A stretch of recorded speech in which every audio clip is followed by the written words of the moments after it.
أعوذ بالله من الشيطان الرجيم بسم الله الرحمن الرحيم الحمد لله رب العالمين الصلاة والسلام على الأنبياء والمرسلين أما بعد আমরা সূরা ইউনূস পড়ছি 40 নম্বর আয়াত পর্যন্ত পড়া হয়েছিল। আজকে 5 রুকু এবং 41 নম্বর আয়াত থেকে পড়ব ইনশাআল্লাহ। তো এই 40 নম্বর আয়াত পর্যন্ত আমরা 1 থেকে 40 পর্যন্ত যতটুকু পড়লাম, এতে যেই কথাগুলো ছিল সবগুলোকে একসাথে বলে আল্লাহ এই 41 নম্বর আয়াতে একটি কথা বলেছেন। সূরা হুদ অত্যন্ত ভারী সূরা, নবীজিকে বুড়িয়ে দিয়েছিল। সাইয়াবানি হুদ ওয়া ইউনুস, হুদ এবং ইউনুস নবীজিকে প্রায় বৃদ্ধ করে ফেলেছিল। এমন ভারী ভারী কথায় পরিপূর্ণ। এই গতদিনও আমরা বেশ ভালো কিছু ভারী আলোচনা শুনেছিলাম। তো আজকে এই 41 নম্বর আয়াত থেকে যে কথাগুলো নবীজি সেই মক্কার কাফিরদেরকে বলেছেন, ওগুলো একসাথে করে তারপর একটি কথা বলবেন।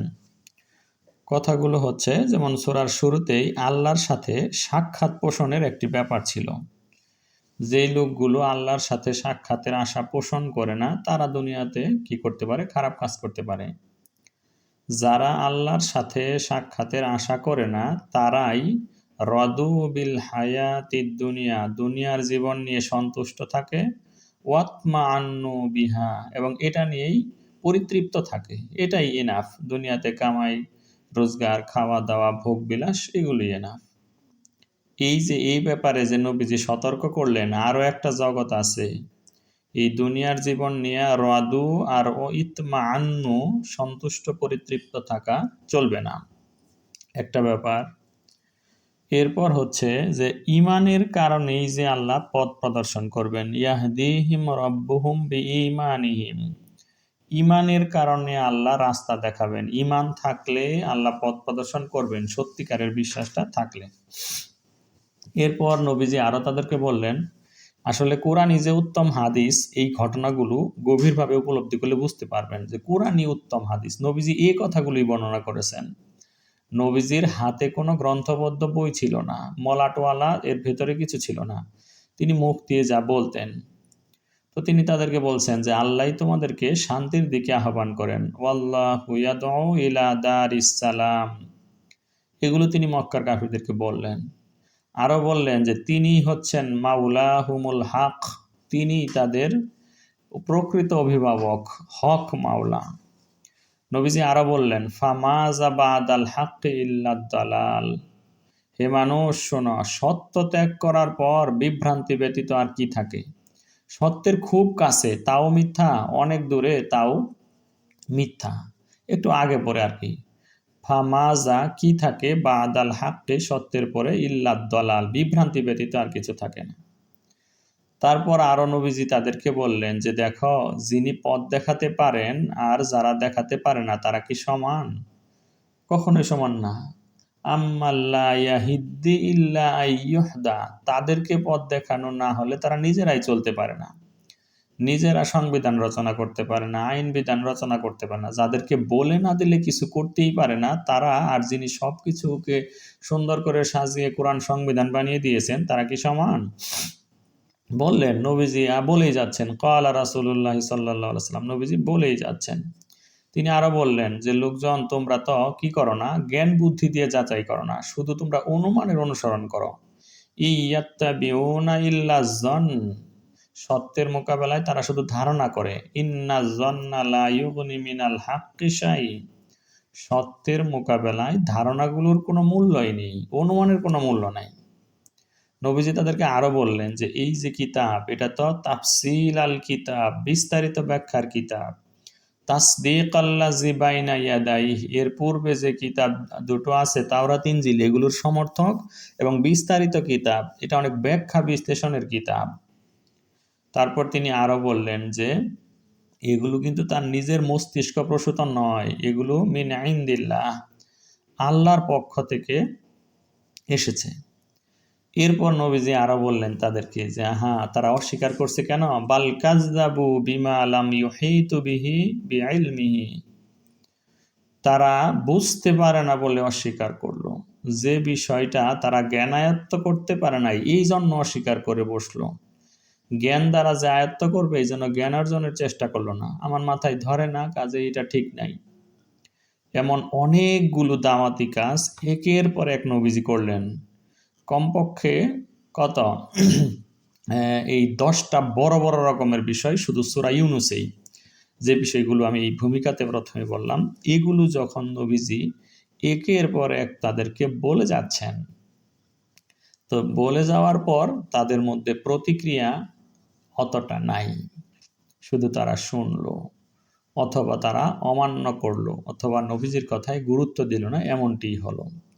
এবার 41 নম্বর আয়াতে এসে আল্লাহ বলছেন, আচ্ছা, এত কথা বলার পরে আজকের এই ভূমিকার প্রথম 5 মিনিটে আমি যে কথাগুলো বললাম, অনেকগুলো কথা, এক একটা পয়েন্ট অনেক আলোচনার, আমি আপনাদেরকে বলেছিও একটু একটু। তো এবার আল্লাহ তার রাসূলকে বলছেন, এই যে তোমার দাওয়াতি কাজের প্রেক্ষিতে তারা নিলটা কিভাবে। ফাইন কাযযাবুকা ফাকুল্লি আমালি ওয়ালাকুম আমালুকুম আনতুম বারিউনা মিম্মা আমালু ওয়া আনা বারিউম মিম্মা তা'মালুন। এসপার ওসপার একটা ফাইনাল কথাবার্তা নবীজি বললেন, আল্লাহ বলে দিতে বললেন। ফাইন অতঃপর যদি কাযযাবুকা তারা তোমাকে অস্বীকার করে, মিথ্যা প্রতিপন্ন করে, তোমার এই দাওয়াতগুলো যদি তারা মেনে না নেয়, তাহলে ওদের সাথে কাজ করার, ওদেরকে নিয়ে কাজ করার আর কোনো দরকার নেই। ফাইন কাযযাবুকা তারা যদি তোমার প্রতি মিথ্যারোপ করে, মক্কার কাফেররা যদি তোমাকে মিথ্যারোপ করে, তোমাকে মিথ্যাবাদী বলে তোমার এই দাওয়াত না মেনে নেয়, তাহলে ফাকুল, হে নবী তুমি বলে দাও, লি আমালি আমার কর্মসূচি আমার, ওয়ালাকুম আমালুকুম তোমাদের কর্মসূচি তোমাদের, আর তোমাদের আর আমাদের সাথে কোনো মিল নাই।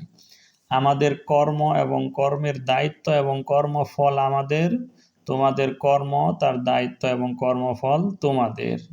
আমার পথ আমার, তোমাদের পথ তোমার। আমি আমার কর্মসূচি অনুযায়ী কাজ করতে থাকি, তোমরা তোমাদের কর্মসূচি অনুযায়ী কাজ করতে থাকো। এবার আমরা তোমাদের সাথে আলাদা হয়ে যাচ্ছি। আনতুম বারিউনা তোমরা মুক্ত, মিম্মা আমালু আমি যা কাজ করি, আমার কাজের দায় দায়িত্ব সম্পর্কে তোমরা সম্পূর্ণ দায়মুক্ত।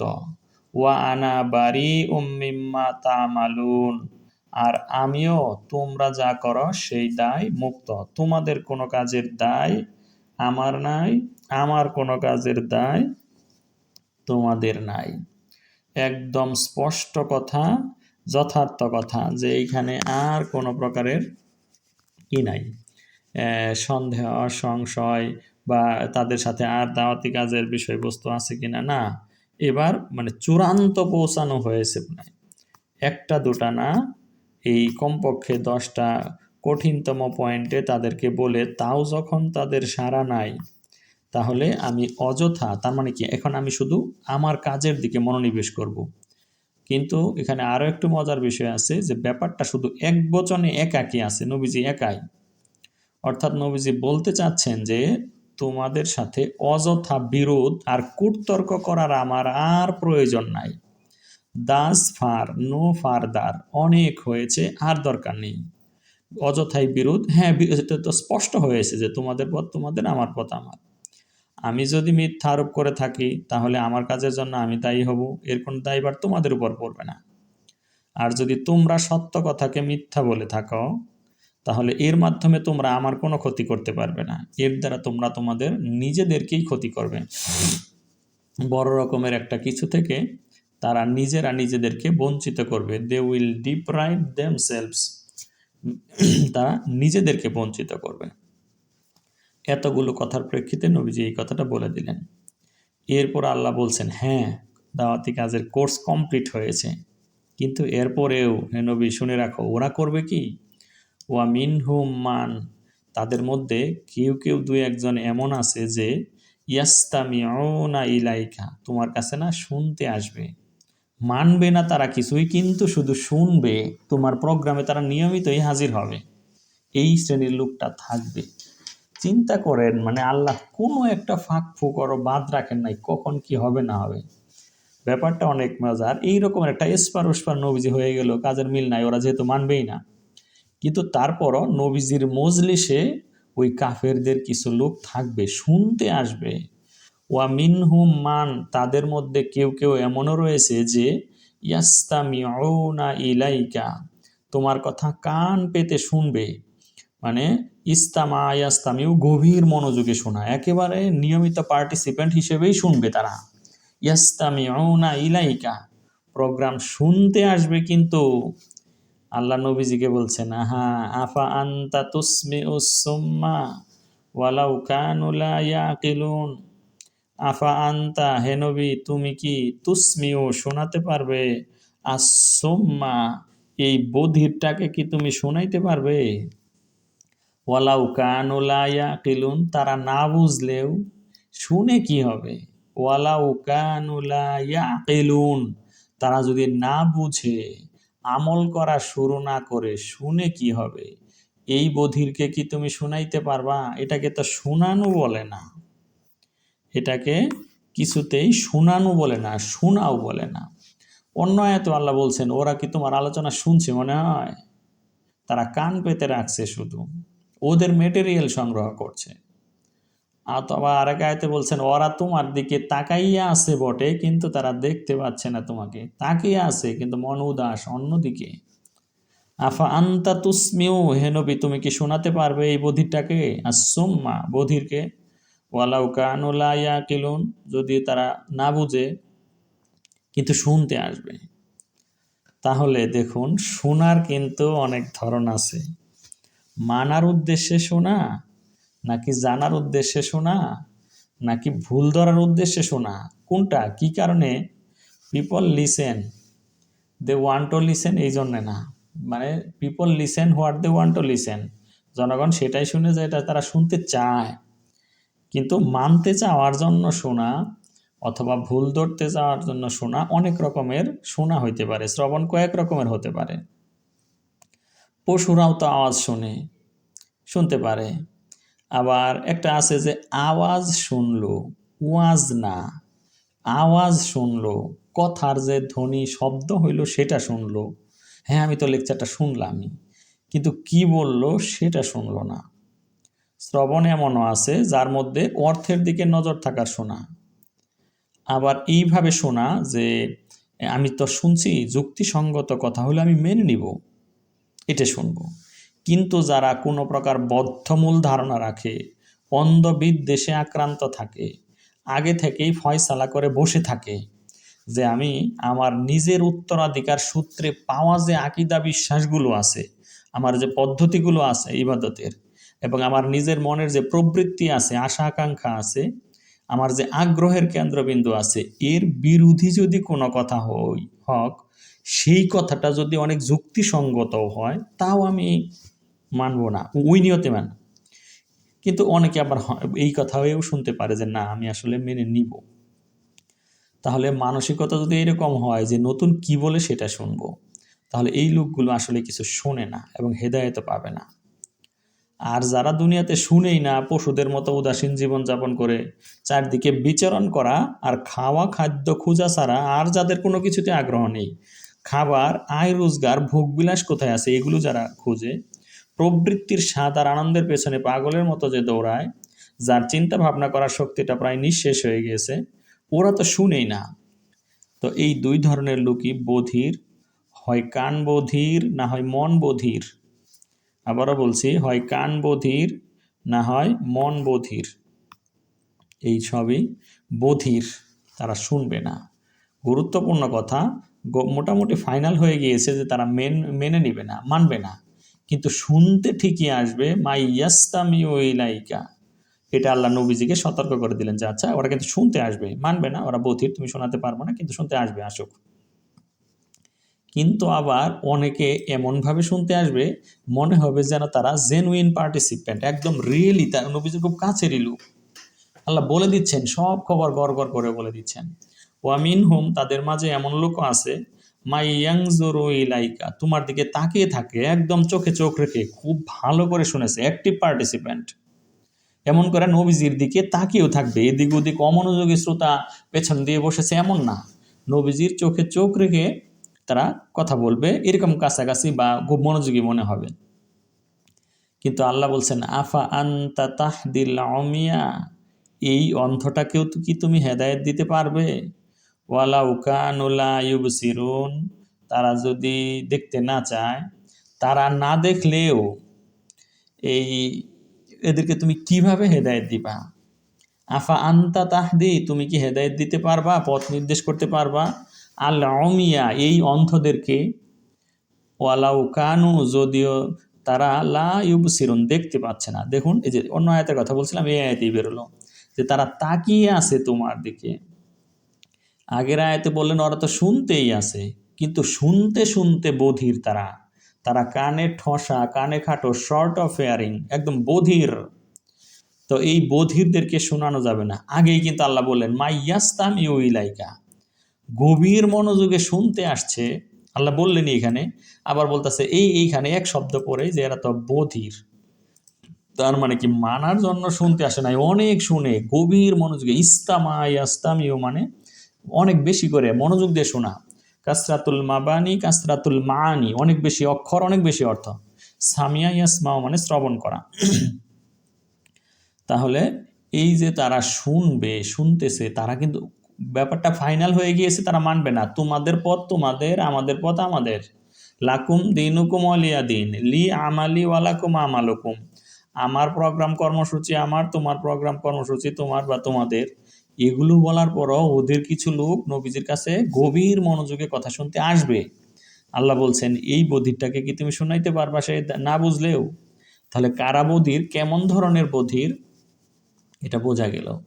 আবার ওয়ামিন হুম মাইয়াং জুরু ইলাইকা, নবীজির দিকে তাকিয়েই আছে, নবীজি দেখতেই পাচ্ছেন যে উনি তাকিয়ে আছে, তাও আল্লাহ বলছেন এরা কিন্তু অন্ধ, আসলে দেখতেছে না, তুমি কি করো, দেখেও না দেখে। আফা আন্তা তাহদিল উমিয়া, কত শ্লেষ, মানে এই বাক্যগুলো যদি রচনার ধরনটা বুঝতেন, যে এই অন্ধ থেকে তাকিয়েই আছে, এই তাকানো একটা ঝলঝলে দৃষ্টিমান মানুষকে কেউ যদি অন্ধ বলে কেমন শোনায়? তো আল্লাহ বলে দিচ্ছেন আফা আন্তা তাহদিল উমিয়া, তুমি কি এই অন্ধটাকে পথ দেখাতে পারবে? ওয়ালাউ কানু লা ইউবসিরুন, তারা না দেখলেও। তার মানে তারা তাকিয়ে থাকে, দেখে, তারা ওয়েট অ্যান্ড সি করে দেখে, কিন্তু তারা মানার জন্য না। মানে আগের ওই শোনা আর ঠসা বা কানে খাটো, যেমন এই চোখের দৃষ্টি উন্মুক্ত থাকলেও এদের কোনো লাভ নাই। পশুও কিন্তু তাদের চোখ দিয়ে দেখে, ছোট ছোট বাচ্চারাও চোখ দিয়ে দেখে।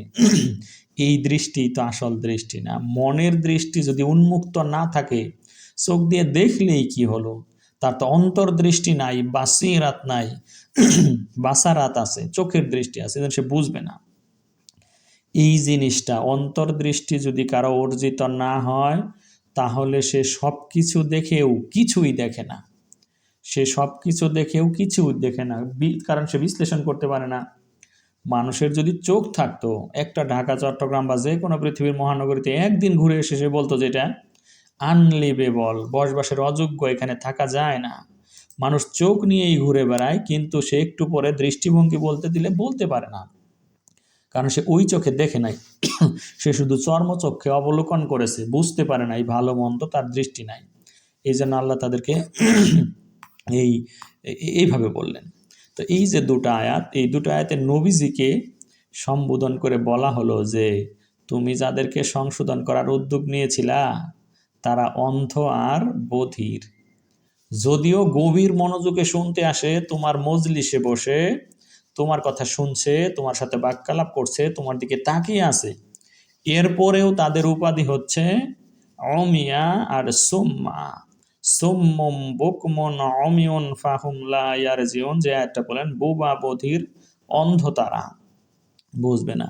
তাহলে এই দুটো আয়াতে নবীজিকে বললেন যে তুমি যাদেরকে সংশোধন করার উদ্যোগ নিয়েছিলা তাদের অবস্থা দেখো। আল্লাহ তাদের নিন্দাবাদ করলেন। তো এই নিন্দাবাদটা কি শুধুই নিন্দাবাদ? চক্ষুষ্মান মানুষকে অন্ধ বলা আর কানওয়ালা মানুষকে বধির বলাটা কেমন ধরনের?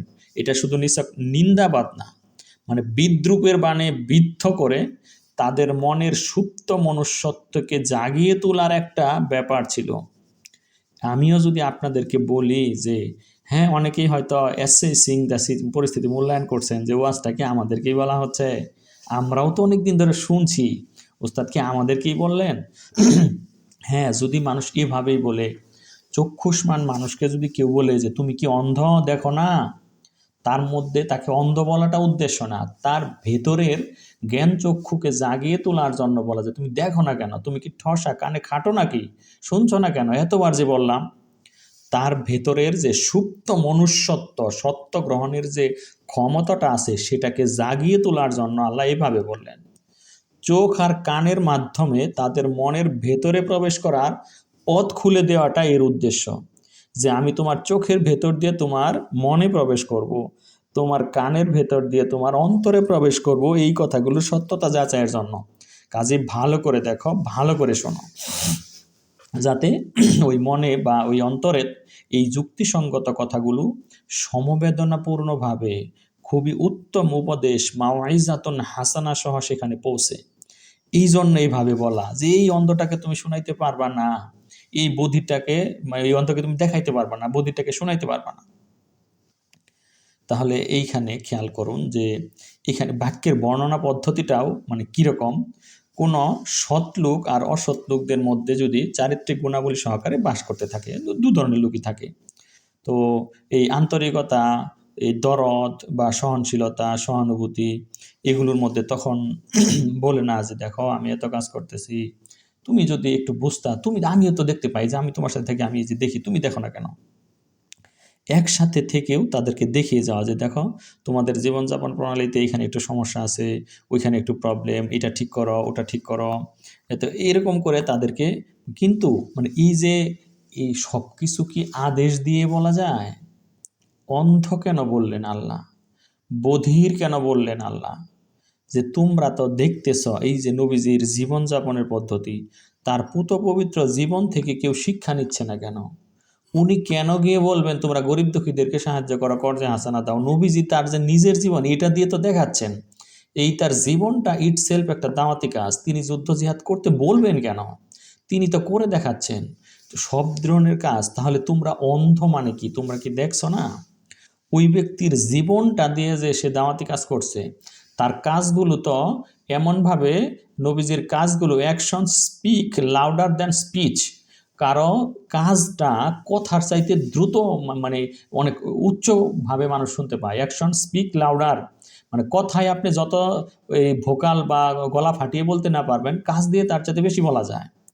নবীজি এই যে কাজ দিয়ে মানুষদেরকে বলছেন, তাদেরকে বুঝাবার কাজে ব্যস্ত আছেন, তারা কান দিয়ে নবীজির কথা শুনুক বা এই তাদেরকে নবীজির অবস্থাটা দেখুক, তারা দেখে না কেন?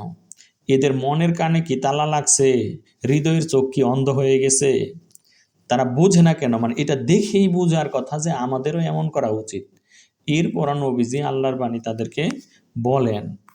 এই অন্ধ আর বধির বলার দ্বারা আল্লাহ ভালোই বেসেছেন, তাদের অন্তরের ভেতরে বোধ শক্তি জাগানোর জন্য বলেছেন, হে নবী তুমি কি এই অন্ধদেরকে পথ দেখাতে পারবা, যাতে তারা শব্দ শুনে আরে আমরা কি অন্ধ নাকি, ভালো করে দেখি।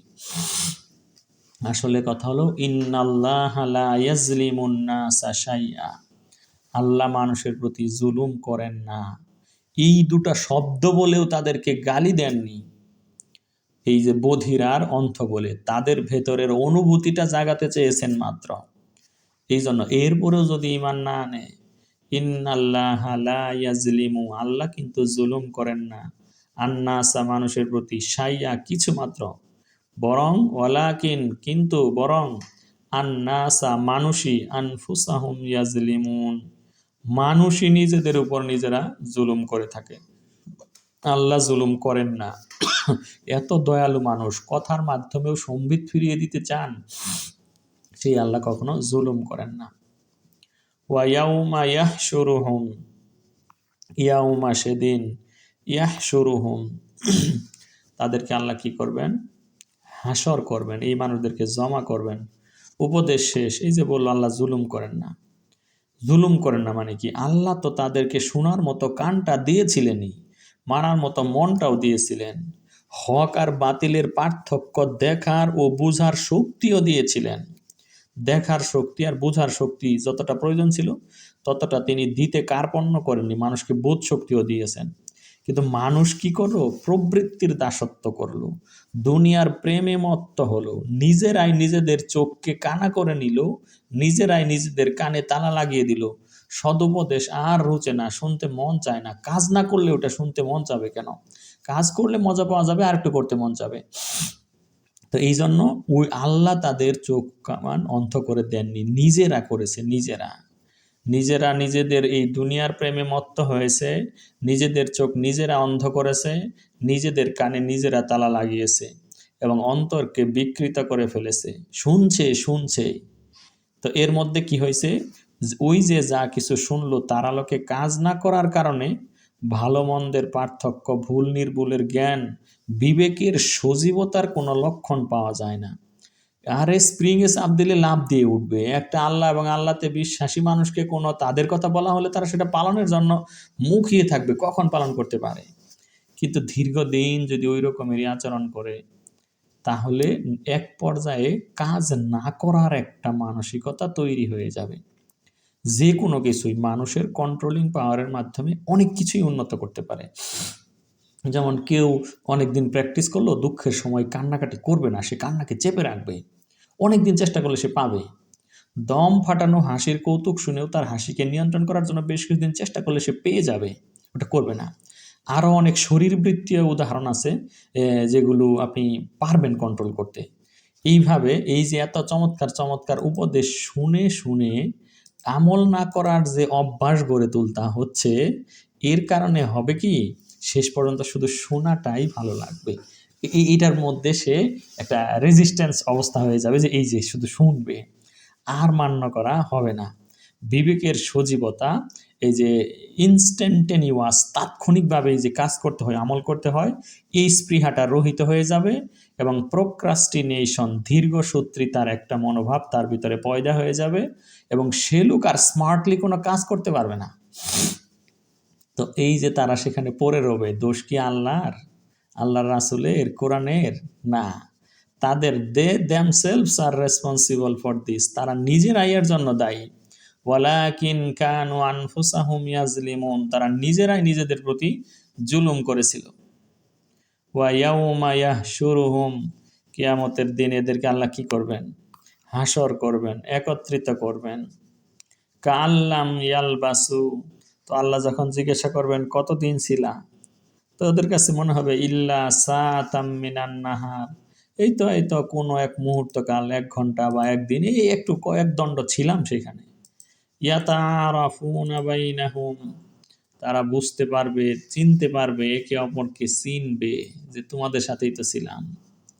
কিন্তু এই যে এভাবে এই উপদেশ এভাবে গ্রহণ না করে, নবীজির দরবারে থেকেও এত গভীর মনোযোগ সহকারে শুনেও আল্লাহর দৃষ্টিতে পালনের কারণে না শোনা, না দেখার কারণে তারা কাদ খাসির আল্লাযিনা, ক্ষতিগ্রস্ত হয়ে যাবে। কাজ্জাবু বিলিকা ইল্লা, আসলে এরাই আল্লাহর সাক্ষাৎকে অস্বীকার করে। সূরার প্রথমে ছিল না যে আল্লাহর সাক্ষাৎকে কারা অস্বীকার করে? দুনিয়ার জীবন নিয়ে যারা মত্ত থাকে, একটু আধটু ধর্মাচারা করে নবীজির দরবারে উপস্থিত থাকে, ইয়াস্তামিউনা, নবীজির কথাও মনোযোগ সহকারে শোনে, তারপরও আল্লাহ বধির ঠসা আল্লাহ তাদেরকে বলেছেন ওয়ামা কানু মুহতাদিন, এরা আর সৎপথ পায় নাই। খুবই দুঃখের কথা, এরা আর সৎপথ পায় নাই। এই যে তারা এইভাবে কি সৎপথটা মানে পেয়েও যারা এইভাবে মূল্যায়ন করলো না যথার্থ, তারা আর পাবে কেন? আর কিভাবে পাওয়া যায়? নবীজি তাদেরকে কথা বলতেছেন।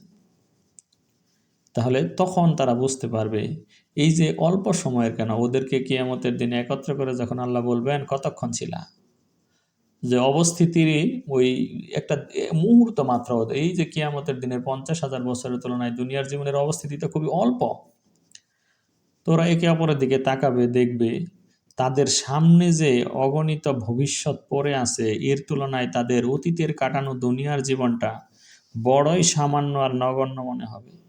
তখন তারা বুঝতে পারবে যে ওরা যদি এই এই মানে এই দুনিয়ার জীবনের অল্প কিছু সুখ সুবিধা, স্বাদ, লাভ, এগুলোর জন্য এই চিরন্তন ভবিষ্যতের কর্মফলের যে আখিরাত, এটা নষ্ট করে কত বোকামিটাই না তারা করেছে। এটা তারা তখন বুঝতে পারবে, ওরা বুঝবে যে আসলে আমরা হেদায়েতের দিকে ছিলাম না, আমরা শুধু শুনছি। আল্লাহ এবার নবীজিকে বলছেন যে ওদের যে অবস্থা, ওয়া ইম্মা নুরিয়ান্নাকা, আমি যদি তোমাকে একটু দেখিয়ে দেই, বাদাল্লাজি নাইদুহুম, ওদেরকে যে ভীতি প্রদর্শনটা করেছি জাহান্নাম দুজক দিব, এটা যদি একটু দেখাই, আও অথবা নাতাওয়াফায়ান্নাকা, তোমার যদি আমি উফাত দেই, তোমার কাল যদি পূর্ণ করে দেই, তাও কি হবে? ফা ইলাইনা মারজিউহুম, তাদের প্রত্যাবর্তন তো আমার নিকটই হবে, ঘুরে ফিরে তারা আমার কাছে আসবে। সুম্মাল্লাহু শাহিদুন আলা মা ইয়াফআলুন, অবশেষে তারা যা করে সে বিষয়ে আল্লাহকেই একমাত্র সাক্ষী হিসেবে পাবে। ওই যে মাওলা হুমুল হক, একমাত্র মাওলা সেও আল্লাহ। আবার হুনালিকাল ওয়ালায়াতুলিল্লাহিল হক, বেলায়েত আল্লাহর, এখানে সাক্ষীও আল্লাহ, আর কেউ থাকবে না। সুম্মাল্লাহু শাহিদ, আল্লাহই থাকবেন সাক্ষী, আলা মা ইয়াফআলুন, লোকে যা করেছে। তো এই পর্যন্ত একটা ব্যাপার গেল। এরপর আল্লাহ বলছেন শুধু এই মক্কার এই লোকগুলো না, ওয়ালিকুল্লি উম্মাতির রাসূল, প্রত্যেক জাতির জন্য একজন রাসূল ছিল, কিন্তু তারা শুধু শুনে যায়। ওয়ালিকুল্লি উম্মাতির রাসূল, প্রত্যেক জাতির জন্য একজন রাসূল ছিল। ফাইদা জাআ রাসূলুহুম, যখনই তাদের কাছে কোনো একজন রাসূল আসতো, খুদিয়া বাইনাহুম বিল কিসত, তখনই কি আগের ঘটনাগুলো সব ন্যায় বিচারের সঙ্গে মীমাংসা হয়ে গেছে। ওয়াহুম লা ইউজলামুন, তাদের প্রতি জুলুম করা হয় নাই। একজন রাসূল বা নবী চলে যাওয়ার পর নানা বিষয়ে মতভেদ দেখা দেয়, পরবর্তী নবী এসে সেই পূর্ববর্তী নবীর কথাই সত্যায়ন করেন। এই জন্য এই সকল নবীর শিক্ষা এক। এক নবী যা রেখে যান ওগুলো যখন মানুষ বিকৃত করে, তখন আরেক নবী এসে জাস্ট পূর্বের নবী যা করেছেন সেই জায়গায় দিয়ে যান। মুসার শিক্ষা ত্যাগ করার পরে ঈসা সেখানে আবার ওইটাই বুঝিয়ে দিয়ে গিয়েছিলেন। ইব্রাহিম আলাইহিস সালাম যা শিক্ষা দিয়ে গিয়েছিলেন, এগুলো যখন মানুষ সম্পূর্ণরূপে ভুলতে বসেছিল, তখনই মুহাম্মদুর রাসূলুল্লাহ সাল্লাল্লাহু আলাইহি ওয়াসাল্লাম এসে সেটাকে আবার পুনরায় প্রতিষ্ঠিত করে দিলেন। ইব্রাহিম যেটাকে প্লে করেছিলেন, মুহাম্মদ সেটাকে রিপ্লে করলেন, তাছাড়া আর কিছু না। সকল নবীর শিক্ষা এক। এক রাসূলের শিক্ষা বিকৃত করলে আরেক রাসূল এসে ন্যায় বিচারের সঙ্গে মীমাংসা করে দেন, পূর্বতন সেই সত্যের উপর তাদেরকে আবারও প্রতিষ্ঠিত করে দেন। নতুন কোনো কিছু তিনি নিয়ে আসেন না, নতুন কোনো কিছু না। তোমাদের জন্য বিধান হিসেবে তাই দেয়া হয়েছে যা দেয়া হয়েছিল নূহকে, একেবারে পুরাতন নূহকে। যা দেয়া হয়েছিল ইব্রাহিমকে, মুসাকে, ঈসাকে, তাই দেয়া হয়েছে তোমাকে। এই বলে যে দিন প্রতিষ্ঠা করো তাতে কোনো দ্বিমত করো না। কিন্তু এই বিষয়টা মেনে নিতে তাদেরই কষ্ট লাগবে যারা মুশরিক। কাবুরা আলাল মুশরিকিনা মা তাদউহুম ইলাই, তুমি মুশরিকদেরকে যেই দিকে আহ্বান করছো এটা তো তাদের কাছে দুর্বহ ঠেকে। আরে সকলে মিলে এক আল্লাহ কিভাবে মানবে? এই এক আল্লাহর বিধান বা সব নবীর শিক্ষা এক, এই কেমন কথা? আমরা তো সারা জীবন জেনে আসছি উম্মতে মুহাম্মদী, উম্মতে মুসা, উম্মতে ঈসা, এরকমের নানা প্রকার ভাগাভাগি, এমন এক তো এই কথাটা তো শুনি নাই। এটা তাদেরকে কষ্ট লাগে এবং তারা মেনে নেয় না। মক্কার কাফেররা তখন বলল, আচ্ছা তুমি যে বলতেছ এইভাবে না মানলে শাস্তি হবে, তো সেটা কখন? ওয়ায়াকুলুনা, তারা বলে, মাতা হাজাল ওয়াদু, এই শাস্তি প্রতিশ্রুতিটা কখন বাস্তবায়িত হবে? ইন কুনতুম সাদিকিন, যদি তোমরা সত্যবাদী হও তাইলে বলো। তখন আল্লাহ নবীজিকে বললেন, হে নবী বলে দাও তো, লা আমলিকু লিনাফসি দাররাও ওয়ালা নাফআ, আমি তো আমার নিজের ব্যাপারে কি ভালো মন্দ করা হবে সেটাই জানি না, তোমাদের প্রতি কোন দিন শাস্তি আপতিত হবে এটা আমি কি করে বলবো? এই যে নবী রাসূলদেরকে তারা এই ধরনের অতিমানব মনে করে, হ্যাঁ তারা অতিমানব ভালো, কিন্তু নিজের ভালো মন্দের মালিক তো তারা না, গায়েবের মালিক তারা না। তারা নিজের ইচ্ছায় আযাব নিয়ে আসেন না, কিছু নিয়ে আসেন না, বাণী নাজিল করেন না। এটা সূরা ইউনূসের প্রথমে আমরা দেখেছি। নবীজিকে আল্লাহ বলতে বলছেন যে বলো, লা আমলিকু লিনাফসি দাররাও ওয়ালা নাফআ, আমি নিজের ভালো মন্দের উপর আমার কোনো অধিকার নাই। ইল্লা মাশা আল্লাহ, তবে আল্লাহ যা চান, মানে আল্লাহ যা ইচ্ছা করেন সেটা ব্যতীত আমার নিজের ভালো মন্দের আমার কোনো অধিকারই নাই। লিকুল্লি উম্মাতিন আজাল, প্রত্যেক জাতির জন্যই একটি নির্ধারিত সময় রয়েছে। হেদায়েতের বাণী শোনার পর কাজ করার জন্য একটা নির্ধারিত সময় রয়েছে। এই যে আপনারা শুনছেন 2-3 বছর ধরে শুনছেন, এটারও একটা সময় আছে। লিকুল্লি উম্মাতিন আজাল, প্রত্যেকের জন্যই, প্রত্যেক জাতি পুত্র সবার জন্য একটা আজাল থাকবে, নির্ধারিত একটা সময়, মেয়াদ থাকে। আরো একটা আয়াত আছে, প্রত্যেক লিকুল্লি নাবাইম মুস্তাকার, প্রত্যেকটা মেসেজ দেওয়ার একটা ভ্যালিডিটি পিরিয়ড থাকে, একটা নোটিশ, একটা বিজ্ঞপ্তির একটা টাইম ফ্রেম থাকে। ওই সময়ের মধ্যে কাজ করলে হবে, না হলে হবে না। লিকুল্লি উম্মাতিন আজাল, টাইম ফ্রেম, ডেডলাইন থাকে, একটা নোটিশের সীমানা থাকে, আজাল থাকে, নির্ধারিত সময় থাকে, আজালিম মুসাম্মা থাকে। তো এর মধ্যে কাজ করলে হবে, না করলে হবে না। বেশ, দীর্ঘসূত্রিতার কোনো অবকাশ নেই। প্রত্যেক সম্প্রদায় উম্মার জন্য রয়েছে আজাল, নির্ধারিত সময়। ফাইজা জা আজালুহুম, সেই আজালটা, নির্ধারিত সময়টা যখন এসে যাবে, তখন ফালা ইয়াস্তাখিরুনা সাআতাও ওয়ালা ইয়াস্তাকদিমুন, তখন এক মুহূর্তকাল বিলম্বও হবে না বা একটু তাড়াহুড়াও করা হবে না। ফালা ইয়াস্তাখিরুনা সাআতান, এক মুহূর্তও দেরি হবে না, যে এই আর একটু সময় দেন, এই তো বুঝে কেবল সারলাম, কাজ শুরু করব, এখনই আল্লাহ কিয়ামত দিয়ে দিলেন, ধ্বংস দিয়ে দিলেন, না। ওয়ালা ইয়াস্তাকদিমুন, অথবা ওই নির্ধারিত পিরিয়ড, টাইম ফ্রেমের 1 সেকেন্ড আগেও দেওয়া হবে না, একদম নির্ধারিত সময় দেয়া হবে। এই যে এইভাবে বলছেন নবীজি, আমিও আপনাদেরকে শোনালাম। প্রত্যেকেরই শোনার জন্য হোক, নাবা বা খবর, মেসেজ, বাণী, ওয়াজ, নসিহতের একটা সময়সীমা থাকে। লিকুল্লি নাবা ইম মুস্তাকার, প্রত্যেকটি মেসেজের একটা ভ্যালিডিটি পিরিয়ড রয়েছে। লিকুল্লি উম্মাতিন আজাল, প্রত্যেকটা জাতির একটি নির্ধারিত সময় রয়েছে। ওই সময়ের মধ্যেই ওই কাজগুলো করে ফেলতে হবে। তা না হলে যদি ধ্বংসের পিরিয়ড অথবা আমার বার্ধক্য, আমার অক্ষমতার সময় এসে যায়, আর সুযোগ আল্লাহ 1 সেকেন্ডও দিবেন না। লা ইয়াস্তাখিরুনা সাআতান, একটু দেরিতেও আসবে না, ওয়ালা ইয়াস্তাকদিমুন, আর তাড়াতাড়িও আসবে না। এত মর্মস্পর্শী ভাষায় ওয়াজ করার পরেও আল্লাহ বলছেন, আচ্ছা এরপরেও তোমাদের সম্বিত নাই কেন? মানে এত, এই যে টাইম ফ্রেমের কথাও বলে দিলাম, এরপরও কুল, হে নবী, এরপর তুমি আরো বলে দাও তো, আর তোমরা কি ভাবছ, তোমরা কি ভেবে দেখেছ কি, ইন আতাকুম আযাবুহু, তার আযাব যদি এসে যায়, আল্লাহর শাস্তি যদি এসে যায়, বায়াতান আও নাহারা, রাতে অথবা দিনে, রজনীতে অথবা দিবসে। বায়াতান মানে রাত্রিবেলা, যেখানে বাড়িতে থাকো যেখানে ওই সময়ে, অথবা নাহারান, বাইরে থাকো যেই সময়ে। বাড়িতে থাকার সময় মানে রাতে, বাইরে থাকার সময় মানে দিনে। বায়াতান আও নাহারা, রজনীতে অথবা দিবসে, যে কোনো সময়ই তোমাদের উপর যদি এসে যায় আযাব, মাজা ইয়াস্তাজিলু মিনহুল মুজরিমুন, তাহলে অপরাধীরা এর কি ত্বরান্বিত করতে চায়? শাস্তি তো আমি মানে নির্ধারিত সময় মতোই দিব, এরা এত তাড়াহুড়া করছে কেন? যে মোহাম্মদ যদি সত্য হয়ে থাকে তাহলে আযাব শাস্তি নিয়ে আসুক, এটা তো আমি ওদের কথাই দিব না, আমার নির্ধারিত সময় মতো আমি দিব। তো অপরাধীরা কি ত্বরান্বিত করতে চায়? আমার শাস্তি তো রাত অথবা দিনে, যখন ইচ্ছা তখনই এসে যাবে। এরপরও বলছেন, আসলে কি তাহলে এই যে কাদম্বিনী মরিয়া প্রমাণ করিল যে সে মরে নাই, তাহলে কি তোমরা কি এই আযাবটা আসিবার পরে, ঘটিবার পরে তাহা বিশ্বাস করবা? এইরকম তোমাদের কি এই যে দুঃসাহস হইল? কি সুম্মা, অতঃপর, ইজা মা, যখন, ওয়াকা, ঘটে যাবে, এই আযাব বা শাস্তি এসে পড়লে তোমরা ঈমান আনবা, এইটা নিয়ত করছো যে এখন এভাবে সময়টা কাটিয়েই যাচ্ছ। আমানতুম বিহি, তোমরা তার প্রতি ঈমান আনবে। তোমরা কি এই ঘটনা ঘটবার পর বিশ্বাস করবে?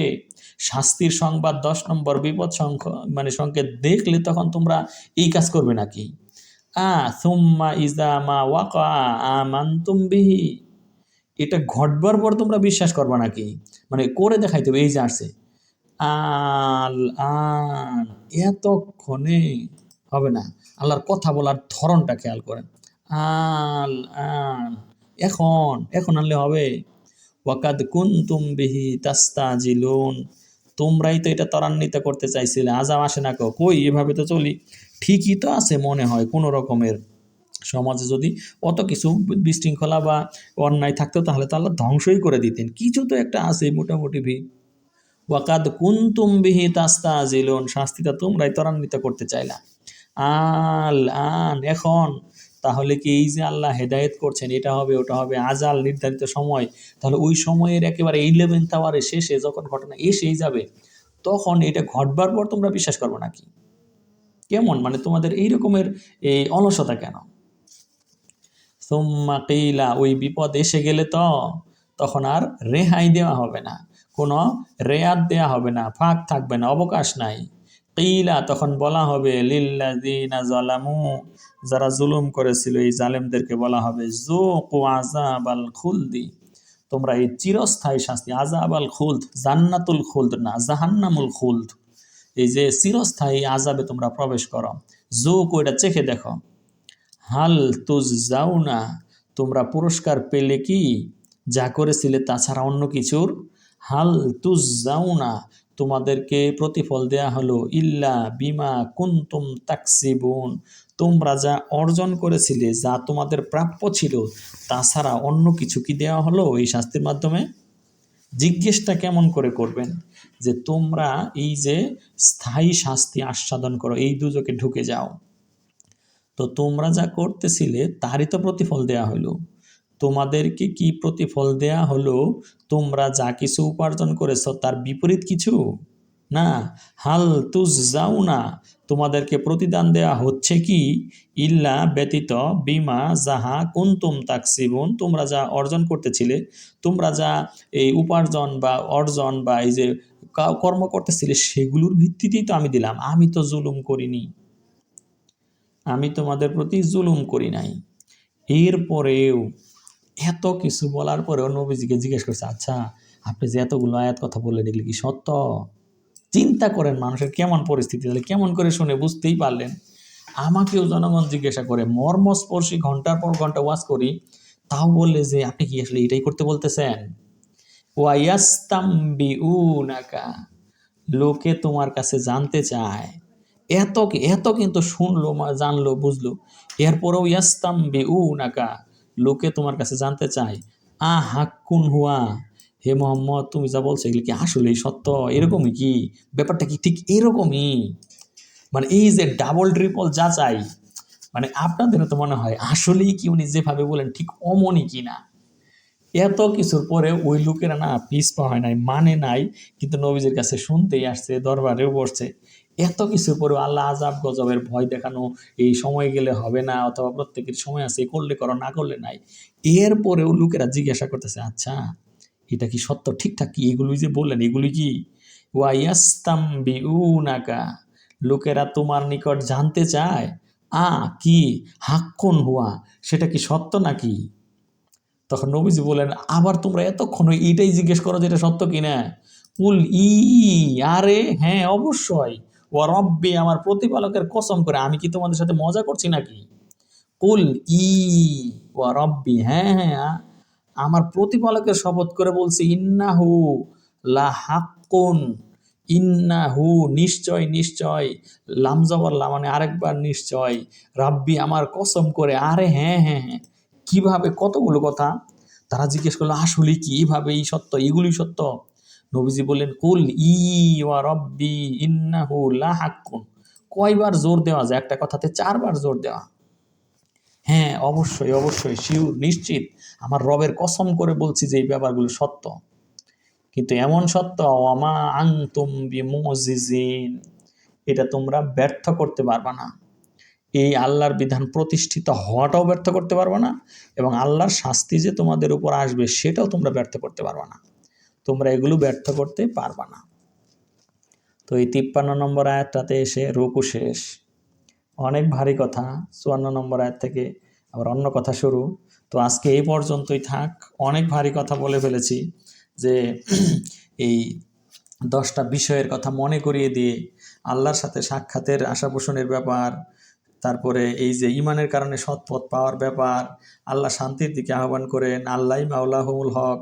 সত্য ত্যাগ করার পর শুধু বিভ্রান্তিই থাকবে, তারা দেখতে পারে না, অনুমানের অনুসরণ করে, কোরআন যদিও বিশদ ব্যাখ্যা, নিজেদের মস্তিষ্ক প্রসূতভাবে চলতে চায়, তারা বুঝতে পারে না বলে অস্বীকার করে। এত কিছুর পরে আল্লাহ নবীজিকে বলছিলেন যে, হে নবী, ওরা যদি তোমার প্রতি মিথ্যা আরোপ করে অস্বীকার করে, তবে তুমি বলে দাও যে ঠিক আছে, তোমাদের কর্মসূচি তোমাদের এবং আমাদের কর্মসূচি আমাদের, আমারটা আমি করি, তোমারটা তুমি করো, কেউ কারো দায়ভার বহন করবে না। এরপরেও কিছু লোক এসে নবীজির দরবারে বসে কান পেতে শুনে যাবে, নবীজির সাথে বসবে, তার দিকে তাকিয়ে থাকবে। আল্লাহ বলছেন নবীজিকে, ওরা বধির, ওরা শুনতে পারবে না, বুঝতে পারে না, যেহেতু ওদেরকে তুমি শুনিয়ে লাভ নেই, ওরা আর শুনতে পাবে না।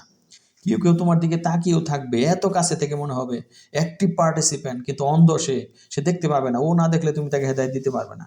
আল্লাহ জুলুম করে নাই, ওরাই নিজেদের প্রতি জুলুম করেছে। কিয়ামতের দিন ওদেরকে আল্লাহ ঠিকই একত্রিত করে জাহান্নামে দিবেন, তখন তারা বুঝতে পারবে যে তারা সঠিক পথে ছিল না।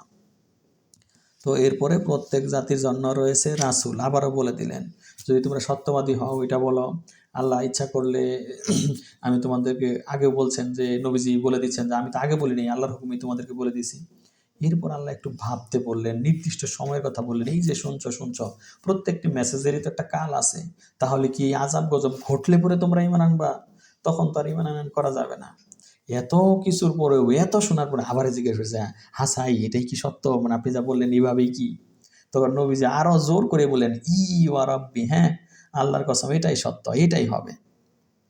তো আল্লাহ আমাদেরকে এই মানুষদের মতো যেন না করেন, শুনেই যেন ঈমান আনতে পারি, সামি'না ওয়া আতা'না, শুনলাম এবং মানলাম, এমন মানসিকতা সম্পন্ন করে দেন যেন আল্লাহ।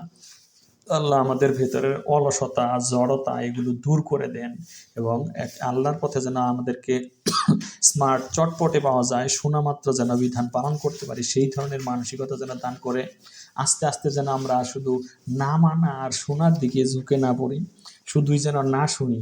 এরকমের শোনাকে আল্লাহ বধিরতা বলেছেন, এরকমের দেখাকে আল্লাহ অন্ধত্ব বলেছেন। এই অন্তরের অন্ধত্ব এবং কানের বধিরতা থেকে আমরা আল্লাহর কাছে আশ্রয় চাই। আল্লাহ আমাদেরকে যেন সেই শ্রুতিধর কর্ণ এবং খুবই ভয়ে ভীত হৃদয়, এইগুলো আমাদেরকে লিসানান জাকিরা, কালবান খাশিয়া, আমালান সালিহাম মুতাকাব্বালা, উজুনু ওয়াইয়া, এগুলো যেন আল্লাহ আমাদেরকে দান করেন। আমিন। ওয়া আখিরু দাওয়ানা আনিল হামদুলিল্লাহি রাব্বিল আলামিন।